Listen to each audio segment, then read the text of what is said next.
Assalamualaikum warahmatullahi wabarakatuh. Waalaikumsalam. Prof. Imam, saya punya buku dikasih orang mantan pendeta Kristen. Buku itu menarik karena dikarang oleh dokter ahli bedah di Amerika. Dokter ini kebetulan keturunan Arab, Muslim, lahir di Amerika, tetapi dulu bapaknya migran gitu, dari sekitar tahun berapa itu ke Amerika, kemudian dia lahir di sana dan ahli banget. Dokter itu dokter tentara sebenarnya, berarti taruh di mana-mana oleh Amerika. Pengalaman beliau itu tentang bagaimana sebenarnya menjaga kesehatan itu jauh lebih penting daripada berobat. Berobat itu mahal kata dia, jadi oleh karena itu jangan pernah berobat, jaga kesehatanmu. Kalau kesehatan dijaga itu sangat membawa kita menjadi lebih sehat gitu. Kemudian ada 9 langkah. Sayangnya dia memang tidak terlalu membahas Islam ya, karena ini kesehatan. Ditaruhnya di step ke-8. Langkah ke-8 itu mengatakan bahwa kalau ingin sehat itu selalu berhubungan dengan Gusti Allah. Dengan Tuhanmu, dengan cara apapun kamu, entah yoga, entah beragama Kristen, Islam, itu aja. Karena ini fungsi daripada menghilangkan stres. Karena stres menurut beliau itu sangat terpengaruh kepada kesehatan Anda. Walaupun Anda makannya bagus, olahraga rutin, pokoknya multivitamin banyak, begitu stres, tidak mau makan, tidak mau tidur, habislah. Nah itu Prof. Imam mungkin bisa membahas tentang itu. Jadi bagaimana hubungan antara kesehatan dengan hati yang tenang, tidak stres, selalu berhubungan dengan Gusti Allah, dengan sholat 5 waktu itu antara lain ya. Dan macam-macam. Monggo Pak Prof. Imam. Ya, Assalamualaikum warahmatullahi wabarakatuh. Waalaikumsalam. Menarik sekali Mas Habib membawa cerita dari seorang dokter yang terkait dengan kesehatan, dan Mas Habib nyebut itu dari Amerika. Saya itu pernah mendapatkan penjelasan Mas Habib dari juga seorang dokter, tapi dia memang Muslim, agamanya bagus sekali. Ada hubungan yang erat antara mikrokosmos dengan makrokosmos, antara dunia kecil yang ada di dalam diri kita ini dengan dunia besar. Nah, dia mengatakan bahwa di dalam dada manusia ini ada 5 komponen. Dikatakan itu ada jantung, ada limpa, lalu kemudian ada empedu, lalu kemudian ada ginjal, ada paru. 5 ini. 5 komponen tidak. Iya, ternyata itu warnanya saja itu mirip dengan suasana makrokosmos sih Mas Habib. Seperti misalnya pada saat maghrib, itu kalau kita lihat di luar, itu kan kemirah-mirahan. Itu sama dengan warna jantung Mas Habib. Warna jantung itu kemerah-merahan, persis seperti warna ketika kita suasana maghrib itu. Lalu kemudian ada limpa, limpa itu hitam. Limpa itu hitam. Nah, waktu Isya itu juga hitam. Menjelang Isya. Menjelang Isya itu waktu hitam. Kalau tidak bulan purnama tentu. Lalu kemudian subuh itu empedu. Empedu itu warnanya juga putih kehijau-hijauan. Putih kehijau-hijauan. Seperti sebentar lagi nanti lalu duhur. Duhur itu putih kan. Kalau tidak masa hujan. Itu adalah ginjal. Lalu kemudian paru. Paru itu kekuning-kuningan.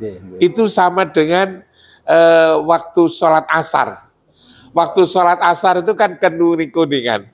Sebelum masuk maghrib lalu merah. Kuning. Jadi waktu maghrib tadi adalah kemerah-merahan. Itu adalah jantung. Maka orang yang sholat tepat waktu di waktu maghrib, apalagi berjamaah itu kan. Yang sama Pak Sabib mengatakan menghadap nyambung dengan Allah dan Rasul tadi. Selalu sambung. Itu jantungnya sehat Mas Sabib. Lalu kemudian limpa itu kan hitam, itu kan gelap, itu Isya. Kalau orang sholat Isya tepat waktu, insya Allah itu limpanya sehat. Lalu empedu tadi subuh itu kan, pedu itu kan hijau, putih kehijau-hijauan. Itu adalah subuh itu.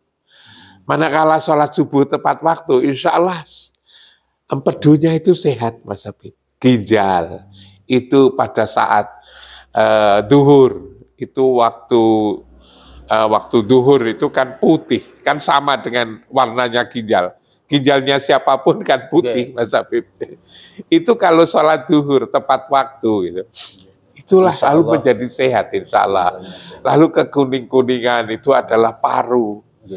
Jadi ternyata pergantian warna sehari semalam itu seperti diatur warnanya seperti yang ada di dalam tubuh kita ini. Makanya lalu kemudian sholat itu mensehatkan itu bisa jadi ya satu di antara seperti itu. Hanya memang yang saya katakan pada Mas Habib bahwa sholat itu harus khusyuk itulah yang agak berat. Orang mengaku aku kok sudah sholat gitu kan. Tapi kok ada efek apa-apa. Tapi kok ada efek apa-apa. Jangan-jangan sholat yang dimaksud itu belum sampai kepada tingkat yang seharusnya. Sehingga menenteramkan. Yang saya katakan, yang dikatakan Mas Habib, sholat itu adalah nyambung kepada Allah dan Rasulnya itu kan. Nyambung itu. Ini yang kadang-kadang berat. Yang berkali-kali saya ajak Mas Habib bicara ketika berdasarkan pengalaman aja lah, yang nggak usah susah-susah. Ketika kita sholat, Allahu Akbar, lalu kemudian kita ingat macam-macam itu. Nah, padahal sebetulnya agar kita ini tidak ingat macam-macam, itu juga sudah ada sebetulnya petunjuk di Al-Quran itu. Yang mengatakan bahwa sholat khusyuk itu kan alladzina yadununa annahum mulaku robbihim. Sholat khusyuk itu adalah sholat yang dia yakin ketemu Tuhan. Nah, ketemu Tuhan inilah yang memang harus dijelaskan bagaimana disebut ketemu Tuhan. Orang bertemu kan harus ada tempat pertemuan. Ada waktu bertemu. Kita diundang manten aja kan tempatnya kan harus jelas, waktunya juga jelas. Pakai Google Maps. Iya, pakai Google Map itu. Ternyata memang ada tempat pertemuan itu. Baitullah itulah. Saya berkali-kali kan mengatakan Baitullah. Karena itulah maka orang seluruh dunia ini kalau sholat, gitu kan, maka menghadap ke tempat itu.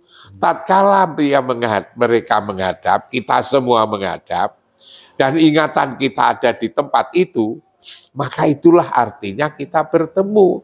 Jadi barang yang sulit itu ternyata bisa dimudahkan. Ini kan cara Allah menolong kita untuk memudahkan. Sebab kalau kita ketemu Tuhan, betapa susahnya bahwa Tuhan itu tidak berupa, tidak bertempat, tidak berbentuk, walam yakulahu kufuwan akad, tidak ada yang menyerupainya. Laisa kamislihi sayun. Otak kita ini tidak nyambung, tidak mampu untuk mengenali. Karena itulah lalu kalau mencari Tuhan, mencari Allah sulit, carilah yang dengan Allah, carilah yang bersama Allah, carilah yang serta Allah. Siapa itu Muhammad? Muhammad ada di mana? Jasadnya ada di Madinah. Urusan agama bukan urusan jasad, tapi urusan ruh, kan itu kan. Lah kalau itu ruhnya di mana? Quran mengatakan la uqsimu bihadzal balad. Ku bersumpah demi negeri ini, wa antaqilum bihadzal balad, bahwa engkau ya Muhammad ada di tempat yang mulia ini. Yang dimaksud tempat mulia itu kan Masjidil Haram, tempat sujud yang mulia. Di dalamnya ada bangunan Ka'bah. Ka'bah itulah sebagai tanda yang dibuat oleh Ibrahim atas perintah Allah bahwa disitulah Baitullah. Karena itulah maka ketika kita semua lagi sholat merasa berada di tempat itu, maka kita ketemu yang dengan Allah, yang bersama Allah, yang serta Allah, ialah Muhammad. Lalu kemudian nyambung pada Allah. Nah di situ Mas Habib, apakah sholatnya sudah seperti itu? Nah di situ. Itu pertanyaannya kan di situ. Makanya saya kalau ada teman yang kadang-kadang tanya pada saya, Prof Imam sudah tua gitu kan, sudah pensiun dan itu.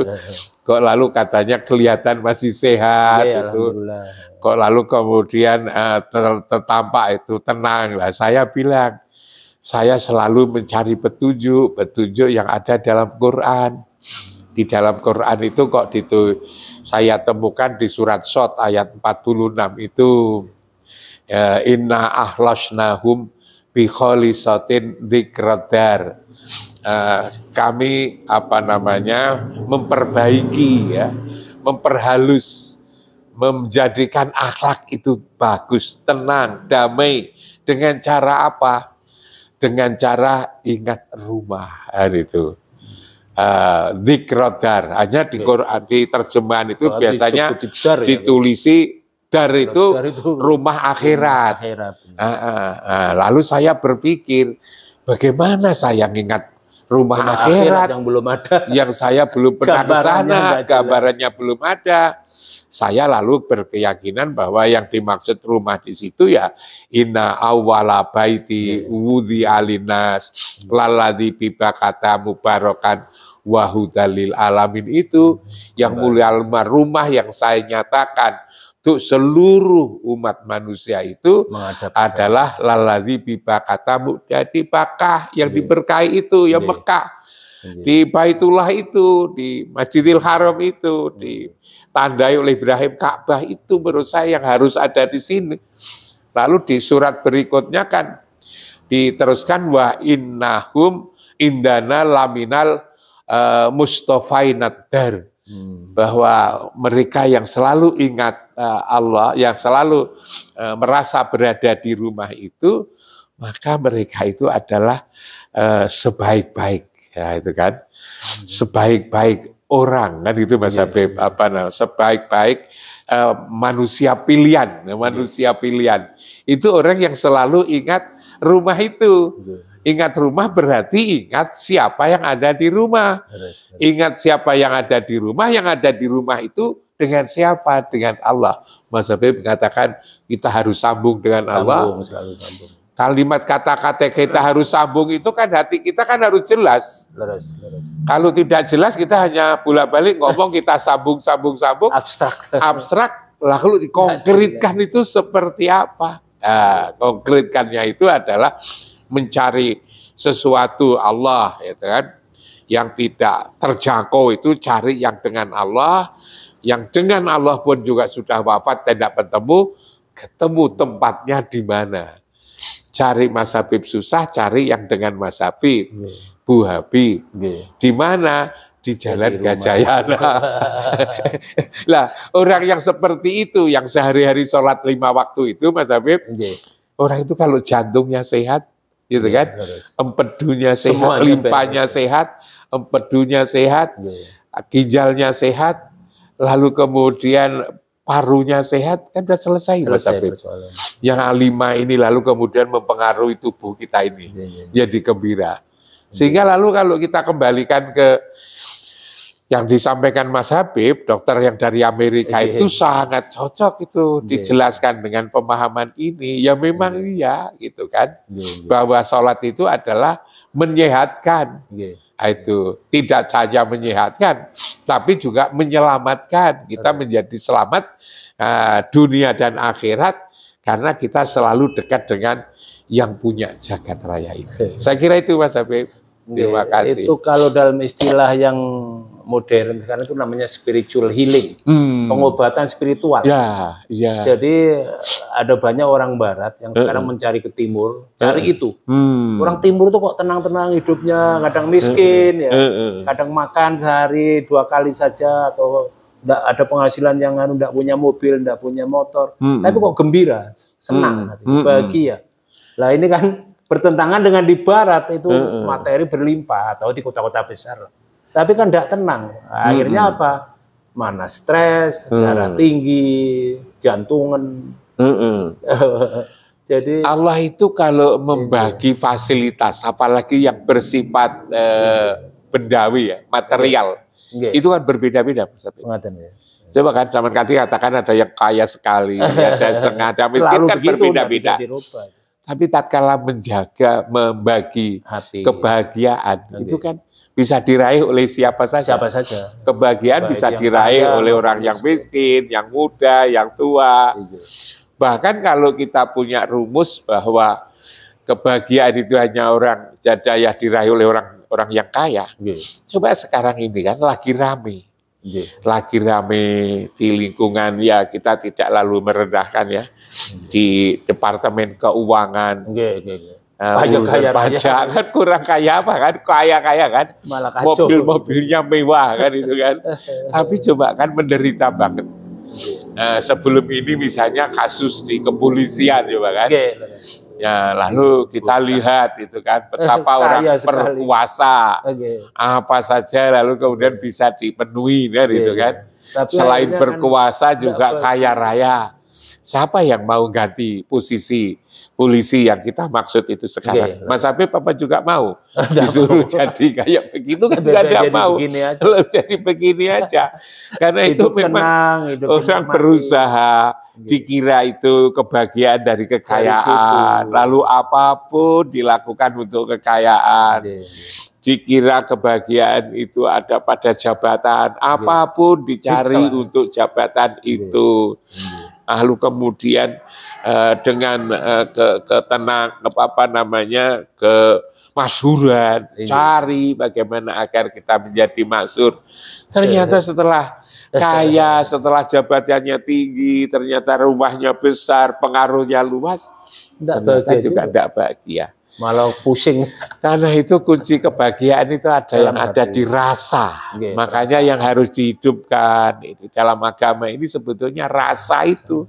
Itu Mas Habib, dan dengan rasa itu lalu menjadi hidup, maka yang lain-lain itu menjadi sehat sebetulnya. Dengan agama kita berhubungan dengan Gusti Allah, dengan horizontal dengan manusia menjadi enak. Tidak dengki, tidak iri, tidak penyakit hati, tidak tersinggungan. Iya Mas. Seringkali kan penyakitnya di situ. Di situ penyakit 14. Ada 17. Manusia itu tidak mau kelintasan, pantang kelintasan, pantang kerendahan, pantang kekurangan, lalu pantang kalah. Itu semua manusia mau menang terus. Manusia itu seperti itu Mas.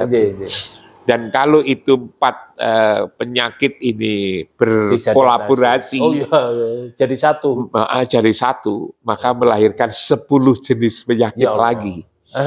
Ialah ajib, lalu riya, lalu kemudian sombong, lalu hasud, lalu iri, lalu dengki, lalu tamak, lalu fitnah, lalu loba, lalu takabur 10.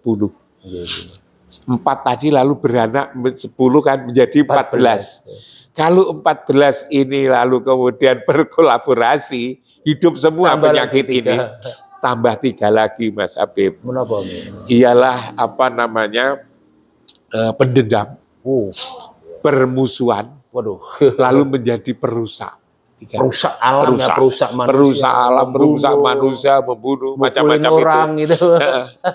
Kalau gitu kan menjadi 4 ditambah 7, 10, 14 ditambah 3, 17. Itulah lalu sholat itu juga 17 rakaat. Ya Allah, sambung ya. Makanya sholat itu lalu kemudian menghilangkan, ingat bahwa ada 17 penyakit hati yang harus dihilangkan agar kita menjadi sehat. Jasmani. Apalagi kalau sholatnya ditambah sunnah. Ditambah sunnah, sholat malam itu, sholat duka. Apalagi mau ditambah selawat. Sholawat itu artinya nyambung, Mas Habib.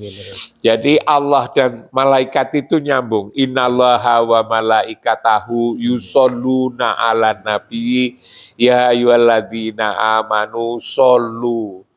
Ingat lagi sebutnya. Hatimu itu loh sambungkan dengan Nabi gitu kan. Nabi kepada Muhammad itu selalu ingat, selalu merasa berada di rumah tadi. Insya Allah sehat nggak? Alhamdulillah Mas Habib. Jadi benar dokter itu. Benar, dokter itu benar. Jadi itu kunci semua kesehatan itu ya di hati. Ada di situ. Dimulai dari situ tentram, tidak stres, menyelesaikan persoalan juga mudah. Tidak ada beban. Dan kalau kita itu selalu nyambung dengan Allah dan Rasul, kan kita ini nyambung pada yang punya jagat raya ini. Benar. Hidup kita itu akan dimudahkan. Mas Habib saja itu kalau ke sini tadi, kalau misalnya ada sesuatu yang kelupaan itu kan di hati kan diingatkan. Ganjel apa namanya? Kunat kunit dalam bahasa Jawanya itu kan, kunat kunit. Itu kan sebetulnya yang ada di dalam dada ini sebetulnya lebih tahu sebetulnya. Karena itu kalau ada kekurangan-kekurangan kita diingatkan. Dulu kan saya pernah sampaikan Mas Habib, malam itu kan kalau kita mau tidur, itu lalu berdoa, lalu kemudian kita ngomong bahwa nanti saya jam 2 akan bangun. Itu kan persis jam 2 bangun. Tanpa alarm. Tanpa alarm itu. Itu bangun. Itu ada yang mengingatkan Mas Habib gitu. Kita selalu berada di dalam kontrol. Gitu kan. Real yang ya, Allah dan Rasul itu. Matur nuwun Prof. Imam. Jadi ini betul-betul pencerahan supaya kita tetap sehat. Ini bagi menjelang puasa harus sehat ini. Amin. Ini matur nuwun. Assalamualaikum warahmatullahi wabarakatuh. Waalaikumsalam warahmatullahi wabarakatuh.